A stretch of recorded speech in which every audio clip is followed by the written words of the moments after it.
Un cordial saludo para todos. Comenzamos con la pregunta de cuáles son los principales En líderes de los los años movimientos 60, el campesinos Ejército y de guerrillas de Liberación los años Nacional fue uno de los 60. principales movimientos Bueno, guerrilleros en el comenzamos con Perú. un primer Surgió líder inspirado por la llamado Hugo Revolución Blanco cubana y el Baños, pensamiento que del Che tuvo un Guevara. movimiento Sus campesino, fundadores pues fueron fue Guillermo líder Lobatón y campesino Héctor y Bejara Rivera. político.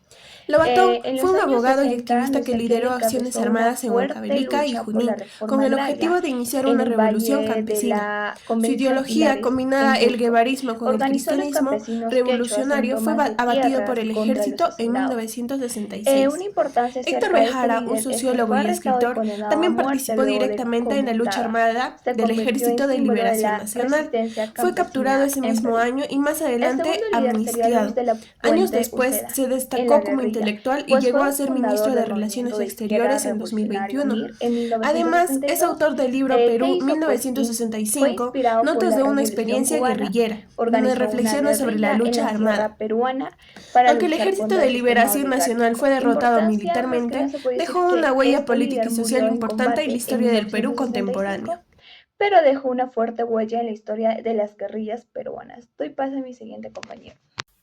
En los años 60, el Ejército de Liberación Nacional fue uno de los principales movimientos guerrilleros en el Perú. Surgió inspirado por la Revolución cubana y el pensamiento del Che Guevara. Sus fundadores fueron Guillermo Lobatón y Héctor Bejara Rivera. Lobatón fue un abogado y activista que lideró acciones armadas en Huancavelica y Junín, con el objetivo de iniciar una revolución campesina. Su ideología combinaba el guevarismo con el cristianismo revolucionario y fue abatido por el ejército en 1966. Héctor Bejara fue sociólogo y escritor. También participó directamente en la lucha armada del Ejército de Liberación Nacional y fue capturado ese mismo año y más adelante amnistiado. Años después, se destacó como intelectual y llegó a ser ministro de Relaciones Exteriores en 2021. Es autor del libro Perú 1965, Notas de una experiencia guerrillera, donde reflexiona sobre la lucha armada. Aunque el Ejército de Liberación Nacional fue derrotado militarmente, dejó una huella política y social importante en la historia del Perú contemporáneo. Hola a todos, a continuación les hablaré sobre los líderes de los movimientos campesinos y guerrillas de los años 60. En la década de los 60, la América Latina experimentó una ola de movimientos campesinos y guerrillas inspirados en la Revolución cubana y las teorías de la dependencia. Estos movimientos buscaban las reformas agrarias, la justicia social y en algunos casos la toma del poder por la vía armada. Uno de los principales líderes campesinos de los movimientos campesinos fue Hugo Blanco, un peruano, líder trotskista que organizó a los campesinos del Valle de la Convención en Cusco, liderando la lucha por la tierra y mejores condiciones laborales. Su influencia fue significativa en la radicalización del movimiento campesino peruano. Otro peruano tenemos a Saturnino Huilca, otro importante líder campesino en el Cusco que continuó la labor de organización sindical y la lucha por la tierra tras el encarcelamiento de Hugo Blanco. Pero no solamente en el Perú tuvimos este tipo de movimientos, sino que también posteriormente hubo en Guatemala un movimiento campesino unido. Si bien no tuvo un único líder, fue una organización clave en la defensa de los derechos de los campesinos e indígenas en Guatemala. Rigoberta Menchú, aunque no lo lideró directamente en este movimiento en los años 60, surgió de él y se convirtió en una figura emblemática en la lucha indígena y campesina posteriormente.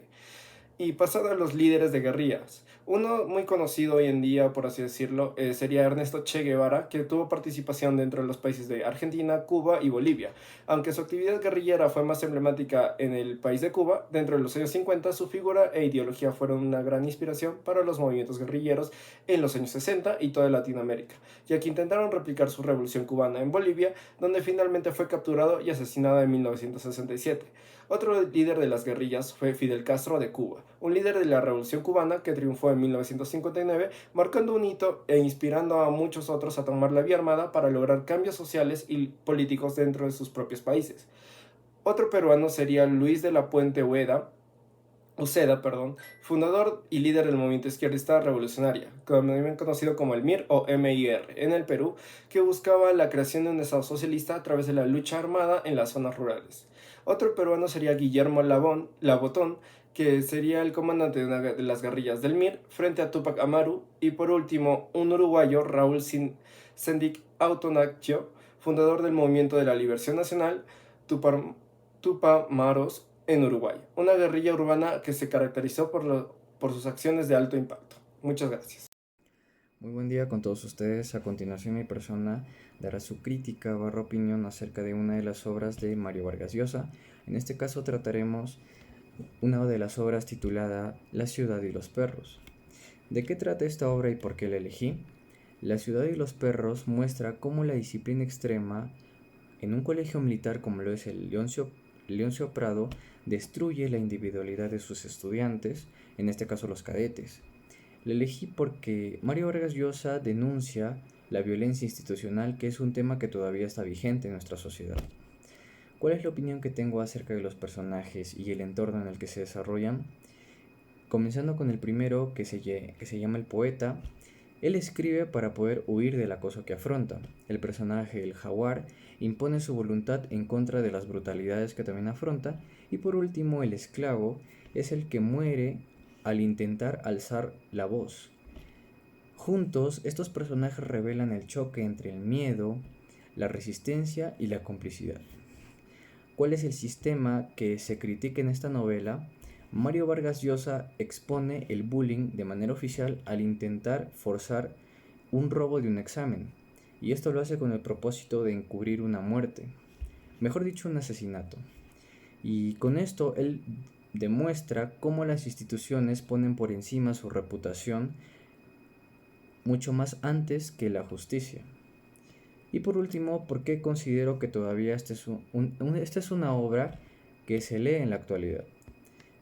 La presión de poder encajar en un ambiente rígido y la impunidad frente al abuso de poder es algo que todavía está vigente en nuestra sociedad.